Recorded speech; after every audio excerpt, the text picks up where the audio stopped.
ऐसे महापर्व की दुनिया में उतरते हैं जो सिर्फ एक त्योहार नहीं है, बल्कि प्रकृति और आस्था का एक बहुत ही गहरा संगम है। जी हाँ, हम बात कर रहे हैं छठ पूजा की। अच्छा, कभी सोचा है कि कोई ऐसा भी प्राचीन और इतना बड़ा त्योहार हो सकता है जिसकी शुरुआत उगते सूरज से नहीं, बल्कि डूबते हुए सूरज को अर्घ्य देकर, उसे सम्मान देकर होती हो? ये एक इतनी अनोखी बात है ना, जो हमें सीधे छठ महापर्व की ओर ले जाती है। और यही है छठ पूजा। ये कोई एक दिन का त्योहार नहीं, बल्कि पूरे 4 दिनों तक चलने वाली एक गहरी साधना है। एक तरह का आध्यात्मिक अनुशासन जो सूर्यदेव और उनकी बहन छठी मैया को पूरी तरह से समर्पित है। इन 4 दिनों में आस्था, पवित्रता और आत्मसंयम का एक अद्भुत मेल देखने को मिलता है। तो आखिर ये पर्व है क्या? अगर इसे बहुत ही सीधे सरल तरीके से समझें तो ये सूर्य को एक स्तुति है, एक धन्यवाद है, उस ऊर्जा के स्रोत को थैंक यू कहने का एक तरीका जो इस धरती पर जीवन को मुमकिन बनाता है। हमारे खाने से लेकर हमारी सांसों तक सब कुछ तो उसी से है। पता है, इस पर्व का नाम भी बहुत खास है। छठ शब्द आया है संस्कृत के शब्द षष्ठी से, जिसका सीधा सा मतलब है छठा। और ऐसा इसलिए है क्योंकि जो मुख्य पूजा होती है ना, वो कार्तिक महीने के शुक्ल पक्ष की छठी तिथि को ही होती है। लेकिन देखिए, हर परंपरा के पीछे कोई ना कोई कहानी तो होती ही है। तो चलिए अब जरा समय में पीछे चलते हैं और इसकी दिव्य उत्पत्ति की कहानियों में उतरते हैं, जो हमें बताती हैं कि ये परंपरा कितनी पुरानी और कितनी गहरी है। इसकी जड़ें कितनी गहरी हैं, इसका अंदाजा बस इसी बात से लग जाता है कि पुराणों से लेकर रामायण और महाभारत काल तक में छठ पूजा के प्रमाण मिलते हैं। ऐसा माना जाता है कि जब माता सीता अयोध्या लौटी तो उन्होंने ये पूजा की थी, और द्रौपदी ने भी पांडवों का राजपाट वापस पाने के लिए ये व्रत रखा था।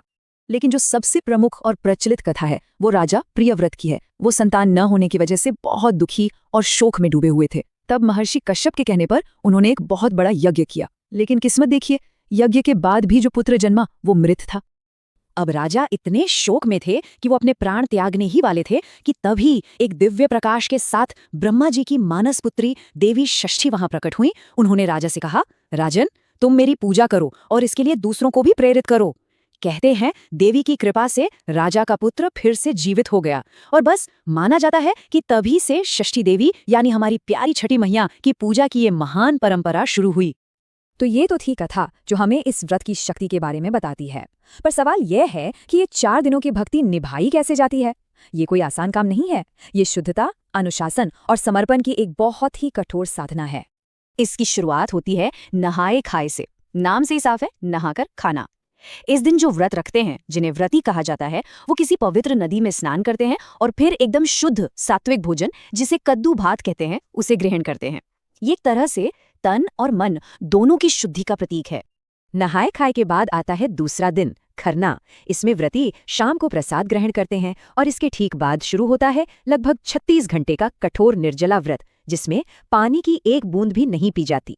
तीसरे दिन होता है संध्या अर्घ्य, यानी डूबते सूर्य को अर्घ्य दिया जाता है। और फिर चौथे और आखिरी दिन उषा अर्घ्य के साथ, यानी उगते सूर्य को अर्घ्य देकर ही व्रत पूरा होता है। और यही बात छठ को सबसे अलग बनाती है। ये एकमात्र ऐसा पर्व है जिसमें डूबते सूर्य की पूजा होती है, और इसका एक बहुत गहरा मतलब है। संध्या अर्घ्य यानी शाम का अर्घ्य दिन भर मिली ऊर्जा और जीवन के लिए सूर्य देव को एक धन्यवाद है। वहीं उषा अर्घ्य यानी सुबह का अर्घ्य आने वाले दिन के लिए आशीर्वाद मांगने की प्रार्थना है। एक तरह से ये जीवन, मृत्यु और फिर से जीवन के चक्र का एक बहुत ही सुंदर प्रतीक है। इस दौरान व्रती बांस की सुंदर सुंदर टोकरियों में, जिन्हें दौरा भी कहते हैं, तरह तरह का प्रसाद तैयार करते हैं। इसमें सबसे खास होता है ठेकुआ, जो गेहूं के आटे और गुड़ से बनी एक पारंपरिक और बहुत ही स्वादिष्ट मिठाई है। इसके साथ ही कई तरह के मौसमी फल और कंद मूल भी चढ़ाए जाते हैं, जो दिखाते हैं कि प्रकृति हमें कितना कुछ देती है।